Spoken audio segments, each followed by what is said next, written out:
يلا بقى نعمل حاجة تحفة تحفة، جميلة جدا جدا. الجلاش بالكنافة بالسوداني، حاجة كده ميكس رهيب. بصوا الجمال، بصوا الكنافة عاملة ازاي من تحت والسوداني في النص والجلاش. بصوا مورق ازاي وكريسبي جدا. بصوا بقى، من ربع كيلو كنافة وربع كيلو جلاش عملنا أكبر صينية. بصوا عاملة ازاي. لو عايزة تعرفي الطريقة كملي بقى الفيديو.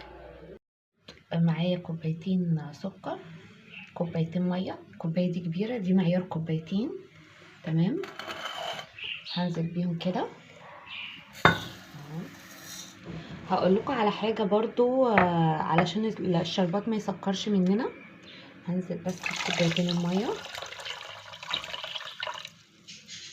وهحط عصير نص ليمونه،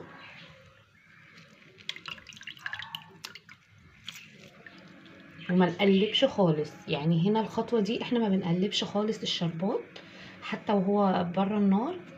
ما بنجيش يمته خالص ولا بنقلبه ولا اي حاجه. الناس اللي بتخاف ان هو يسكر منها ممكن تغطي الشربات باي غطا.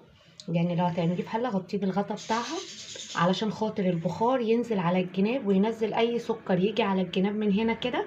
السكر اللي بيجي على الجناب ده هو اللي بيخلي الشربات يسكر. تمام، احطه على النار. اول ما هيغلي هديله ربع ساعه بالظبط على نار متوسطه، وهسيبه بقى على جنب كده يبرد.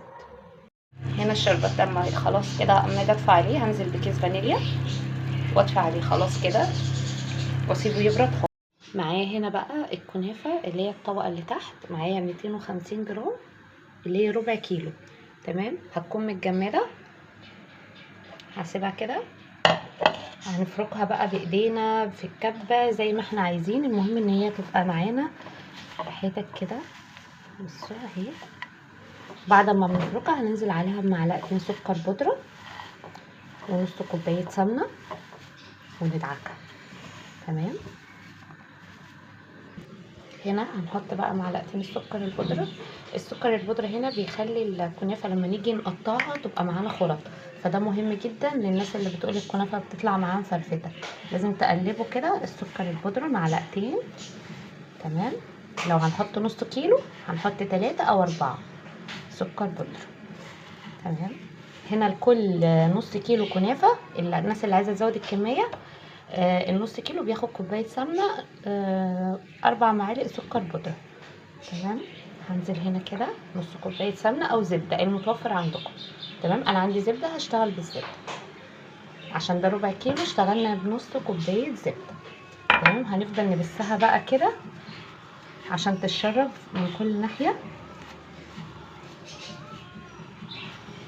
بعد ما خلاص قلبنا الكنافه في السمنه او الزبده، بصوا بقت عامله ازاي، كلها شاربه من السمنه. دي هتطلع معاكم ناجحه جدا ان شاء الله. معايا هنا صينيه مقاس 30 دهنينها بالزبده او السمنه، وهنزل بقى بطبقه الكنافه اللي هي الطبقه الاولانيه. هنا يا جماعه اللي عايز يعمل طبقه مهلبيه او كاسترد في الوصفه دي هتبقى حلوه جدا جدا، بس انا هكتفي باللي عندي، مش كل الناس بتحبها كده. تمام، هفردها كويس بقى واضغط بقى كده. اهم حاجه الضغطه ديت مهمه جدا، هي دي اللي بتطلعها متماسكه وتطلعها حته واحده. هنا خلاص ضغطتها كويس جدا. بصوا عامله ازاي اهي. اللي عايز زي ما قلت هيضيف مهلبيه او كاسترد ده اختياري. انا هضيف بس شويه سوداني مجروش، ده اختياري يا جماعه. الحاجات دي كلها اذواق، ضيفوا اي مكسرات عندكم لو انتم بتحبوها بالمكسرات. ايه، هبتدي بقى اعمل الطبقه التانية اللي هي الجلاش، بس اخلص بس كده الاول زي الفل. اعمل بقى الجلاش. معايا هنا بقى الجلاش، لو اللفه معاكم نص كيلو هتاخدوا نصها، لان احنا في الوصفه دي عايزين ربع كيلو جلاش بس على الكميه دي. تمام، ادي معايا 250 جرام جلاش. هنا بقى هجيب الجلاش ادهنه زبده على زيت او سمنه على زيت، لان الزيت هنا مهم عشان بيخليه مقرمش، احنا بنحبه مقرمش. لو انت عايزاه طري اعمليه بسمنه بس او زبده بس. تمام، هندهنه حلو قوي.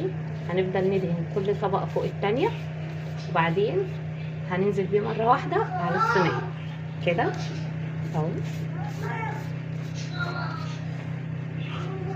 نظبطها كده ونشربها كلها من الزبده او السمنه. بعدين ننزل بالطبقه الثانيه.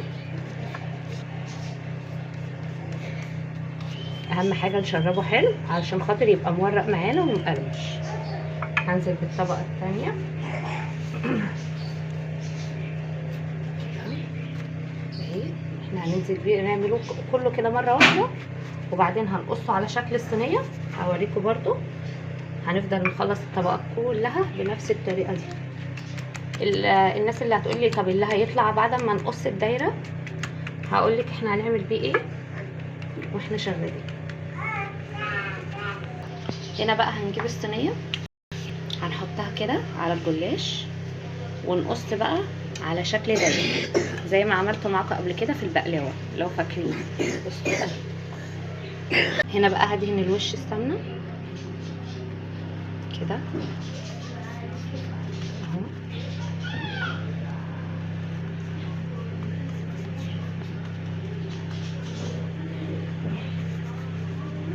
وهاخده كده على طول على الصينيه. بصوا كده هنزل كده على الصينيه. بصوا جايه مظبوطه ازاي عشان احنا قاطعينها صح. هندهن بقى الوش هنا كده ونقطع بقى وندخلها على فرن يكون سخن لحد ما تحمر.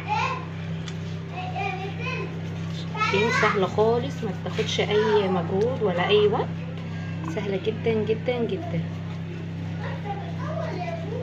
قطعوها بقى بالشكل اللي انتوا تحبوه. نسقي بس الحروف حلو كده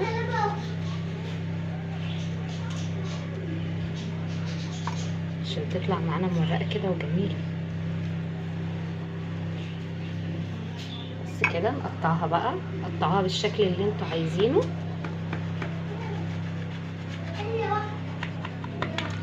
بس خلي بالكم ما تقطعوش لتحت، احنا بنقطع الجلاش بس اهو.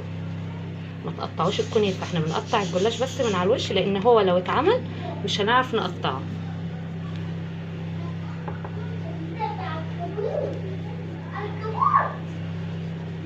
مينفعش نقطع الكنافه نفسها. لما نيجي بقى نطلعها كده ونسقيها لما نيجي نطلعها ونسقيها نبقى نكمل بقى التقطيع لتحت. احنا بنقطع الجلاش بس، انا بنبه عليكم اهو عشان ايه ما تقطعوش الكنافه نفسها. هي خلاص خلصت، قطعتها هحطها في الفرن تاخد لون من فوق وتحت.